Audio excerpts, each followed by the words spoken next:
સ્વાર્થી વિશ્વ સકલ આ તુજ સખા સાચો.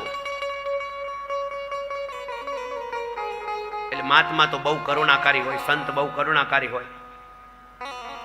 એને કીધું એક ભક્તિ એવી છે એમાં કઈ ખર્ચો ન લાગે પણ એ અઘરી બહુ. અને પહેલો વ્યક્તિ જે પૂછવા આવ્યો હતો, મેં તમને કીધું કે હળવું લોહી હવલદારનું.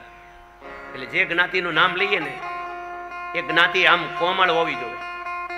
એટલે કઈ જ્ઞાતિ નો હતો? બોલે વાણિયાની જ્ઞાતિ. વાણિયો હતો. તમારા ગામમાં કોઈ વાણિયા હોય માફ કરજો, પણ સારું ઉદાહરણ છે.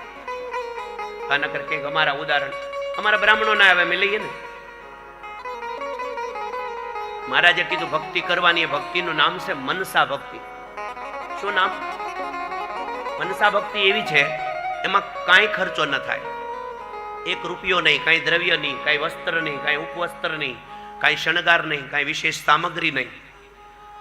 છતાં પણ મનસા ભક્તિ જેવી કોઈ અઘરી ભક્તિ નથી, કઠોર ભક્તિ નથી. કારણ કે મનને હરિમાં સ્થિર કરવું પડે છે, મનને સંયમિત કરવું પડે છે. અને સ્થિર ગતિ થયા પછી મનસા ભક્તિ કરી શકાય.